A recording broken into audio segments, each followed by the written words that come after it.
இங்க இவனுங்க நிறைய மீன்களை வாங்கிட்டு வந்து அந்த மீன்களை ஒரு கிரவுண்ட் ஃபுல்லா கொட்டி அது மேல தண்ணி ஊத்திட்டு விவசாயம் பண்றாங்க. ஏன்னா அது மேல செடி முளைச்சி அதுல நிறைய மீன்கள்லாம் காய்க்குமா. இவனுங்க ஏன் இந்த மாதிரி பண்றாங்கன்னா இவங்களுக்கு அர்ஜென்ட்டா இப்ப 8,30,000 தேவைப்படுது. அப்ப ஒரு லேடி இவனுங்க கிட்ட வந்து நான் இதை விட காசு உங்களுக்கு அதிகமா கொடுக்குறேன், ஆனா நீங்க அதுக்கு பதிலா என்னுடைய ஹஸ்பண்ட கொலை பண்ணணும்னு சொல்றாங்க.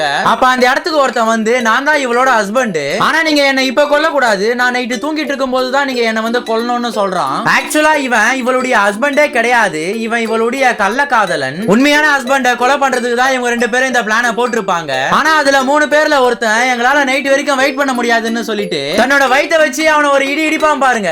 அவன் அப்படியே பறந்து போய் ஒரு லாரி கடியில விழுந்து அவனுக்கு ஆக்சிடென்ட் ஆயிடுது. அதுக்கப்புறமா இவங்க 3 பேருமே கொல்லணும்னு சொல்லிட்டு ஒரு ஜூக்குள்ள வரான். ஆனா எதிர்பாராத விதமா ஒரு சிங்கத்தோட கூண்டுல மாட்டிக்கிறான். நிலவெளியா அந்த சிங்கத்தை ஒரு சங்கிலி போட்டு கட்டி வச்சிருக்காங்க. இன்னொரு பக்கம் அந்த 3 பேருமே தெரியாதனமா ஒரு டால்பினுடைய மூக்குலயே ஒரு வேர்க்கல்லைய போட்டுறாங்க. அதுக்கப்புறமா அந்த டால்பினை போட்டு அமுக்குன்னு அமுக்குறாங்க. இவனுங்க அமுக்குன அந்த போர்ஸ்ல அந்த வேர்க்கல்ல அப்படியே பறந்து வந்து அந்த சிங்கத்தோட பேக்லயே பட்டுருது.